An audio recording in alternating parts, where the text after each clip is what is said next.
उन हरे भरे शंकुधारी जंगलों और टुंड्रा को देखें। क्या अद्भुत जगह है यार। शायद आपने गलती से इसे कनाडा समझ लिया होगा, पर ये वो नहीं है। ये लगभग 3 करोड़ 40 लाख साल पहले का अंटार्कटिका है।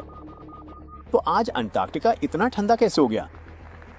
पता चला है कि कार्बन डाइऑक्साइड के गिरते स्तर और टेक्टोनिक हलचल ने इस बर्फ मुक्त स्वर्ग को उस जमे हुए महाद्वीप में बदलने में बड़ी भूमिका निभाई, जिसे हम आज जानते हैं। लगभग 5 करोड़ साल पहले CO2 की सांद्रता आसमान छू रही थी, जो लगभग 1000 से 2000 पार्ट्स प्रति मिलियन के आसपास थी। लेकिन जैसे जैसे वो स्तर नीचे गिरे, वैश्विक तापमान कम होने लगा, जिससे उन विशाल बर्फ की चादरों का रास्ता साफ हो गया, जिन्होंने बाद में अंटार्कटिका को ढक लिया। जब CO2 का स्तर गिर रहा था, तब टेक्टोनिक गतिविधियां भी अपना जादू दिखा रही थी।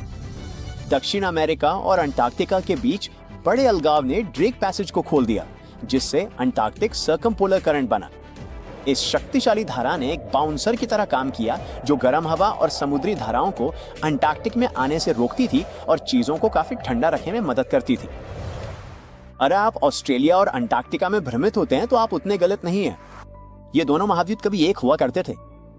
अगर आप ऑस्ट्रिया और ऑस्ट्रेलिया में भ्रमित होते हैं, तो ये कहीं ज्यादा बुरा है। वैसे इंटरनेट के मिथक और मीम्स के झांसे में ना है। ऑस्ट्रिया में विशेष रूप से उन लोगों के लिए कोई हेल्प डेस्क नहीं है जो ऑस्ट्रेलिया जाना चाहते थे। अब इस शानदार ऑस्ट्रेलियाई गुलाबी समुद्र तट को देखें। ये कीमती है और सिर्फ कहने के लिए नहीं। वो रहस्यमयी गुलाबी रेत वास्तव में गार्नेट है और इसका गहनों में व्यापक रूप से उपयोग किया जाता है। भूवैज्ञानिकों ने उस रेत का अध्ययन किया और इस निष्कर्ष पर पहुंचे कि वहां मौजूद गार्नेट स्थानीय पहाड़ों से भी पुराना है। ये बात कुछ समझ नहीं आती है ना? असल में ये सही है। देखिए, ऑस्ट्रेलिया पहले इतना अलग थलग महाद्वीप नहीं हुआ करता था जैसा कि अब है। कई करोड़ों साल पहले ऑस्ट्रेलिया और अंटार्कटिका सुपर कॉन्टिनेंट गोंडवाना का हिस्सा थे और हिमनद कटाव ने गार्नेट को मुक्त कर दिया, जो अंततः समुद्र तट तक पहुंच गया। ये रेत तब बनी थी जब दक्षिण ऑस्ट्रेलिया समतल और शांत था। पहाड़ों के बनने से बहुत पहले ज्यादातर गार्नेट बह जाता है, लेकिन इस खेप का एक समृद्ध इतिहास है जो ट्रांस अंटार्कटिक पहाड़ों की हिमनद चट्टानों से जुड़ा है। ये गुलाबी रेत अंटार्कटिक बर्फ के नीचे छिपी एक प्राचीन पर्वत श्रृंखला से आती है। अंटार्कटिका की बर्फ न केवल गार्नेट जैसे रत्नों को छिपाती है, अगर आप ध्यान से देखें तो आपको पूरी इमारतें मिल सकती हैं। ये पागलपन लग सकता है, लेकिन एक ब्रिटिश खोजकर्ता ने बिल्कुल यही किया। उनका नाम क्रिस ब्राउन है और उन्होंने बर्फ के नीचे एक पूरी इमारत का पता लगाया। वो पोल ऑफ इनएक्सेसिबिलिटी की यात्रा कर रहे थे और ये सब एक निराशा के साथ शुरू हुआ। क्रिस और उनके बेटे का विमान खराब हो गया था। अचानक उन्होंने बर्फ से बाहर झांकती हुई एक अकेली मूर्ति देखी। ये जगह एक पुराना मौसम विज्ञान केंद्र था। कड़ाके की ठंड के बावजूद क्रिस और उनके बेटे माइका को यहाँ घूमने में बहुत मजा आया। क्रिस पृथ्वी के सभी 7 दुर्गम ध्रुवों को फतह करने के मिशन पर हैं और अब तक 5 को पार कर चुके हैं। मुझे लगता है कि आप पहले से ही जानते होंगे कि अंटार्कटिका पृथ्वी का सबसे बड़ा रेगिस्तान है, जो सहारा या गोबी से भी कहीं बड़ा है। फिर भी पृथ्वी का सबसे शुष्क महाद्वीप होने के बावजूद यहाँ एक बहुत ही अजीब झरना है। मंत्र मुग्ध कर देने वाली मैकमर्डो ड्राई वैलीज में स्थित ये 5 मंजिला ऊंचा है और ऐसा लगता है जैसे इससे खून बह रहा हो। इसे ब्लड फॉल्स भी कहा जाता है। ये देखने में अजीब और डरावना भी लग सकता है, लेकिन इसकी प्रकृति को आसानी से समझाया जा सकता है। इस गहरे लाल झरने को बनाने वाला पानी कभी एक खारी झील थी, लेकिन समय के साथ इसके ऊपर ग्लेशियर बनने से ये बाहरी दुनिया से कट गया। अब सतह से 1300 फीट नीचे मौजूद इस प्राचीन पानी में नमक का स्तर समुद्र की तुलना में 3 गुना अधिक हो गया है।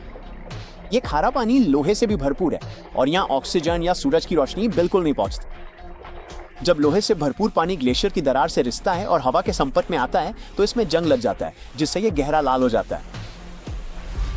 आपने शायद गलती से सुना होगा कि अंटार्कटिका में कीड़ों की कोई प्रजाति नहीं है, लेकिन ये पूरी तरह सच नहीं है, क्योंकि वहां एक छोटा अंटार्कटिक मिज रहता है। इसके अलावा वहां कुछ मकड़ियां भी है।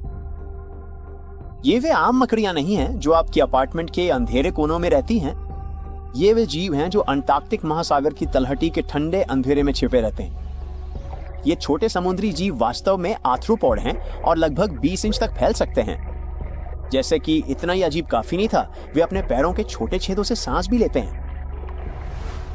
एक छोटा सा सवाल, वो कौन सा रंग है जिसे आप अंटार्कटिका से सबसे ज्यादा जोड़ते हैं? मुझे यकीन है कि वो सफीन है। मेरा भी यही मानना है। हालांकि अंटार्कटिका तरबूज के टुकड़े जैसा भी दिख सकता है।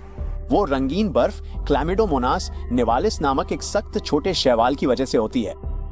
जब अंटार्कटिक गर्मियों के दौरान मौसम गर्म होने लगता है तो ये छोटे जीव अपने चमकीले लाल और हरे बीजाणु छोड़ते हैं, जिससे बर्फ अजीबोगरीब रंगों में रंग जाती है।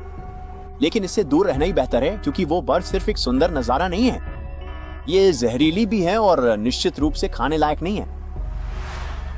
जीवाश्मों की खोज करना हमेशा मजेदार होता है, लेकिन जब आप ग्रह के सबसे दूर दराज के स्थानों में से एक में हो तो ये और भी रोमांचक हो जाता है। वैज्ञानिकों की एक विविड टीम को हाल ही में बड़ी सफलता मिली। उन्होंने लगभग 7 करोड़ 10 लाख साल पहले के क्रिटेशियस काल के प्राचीन समुद्री जीवन, डायनासोर और पक्षियों के 1 टन से अधिक जीवाश्म खोज निकाले। उनके साहसिक कार्य की शुरुआत दक्षिण अमेरिका की उड़ान के साथ हुई, जिसके बाद कुख्यात ड्रेक पैसेज के माध्यम से 5 दिनों की यात्रा की गई। अंटार्कटिका पहुंचने पर उन्होंने हेलीकॉप्टरों और हवा भरी नावों का उपयोग करके अपना कैंप लगाया।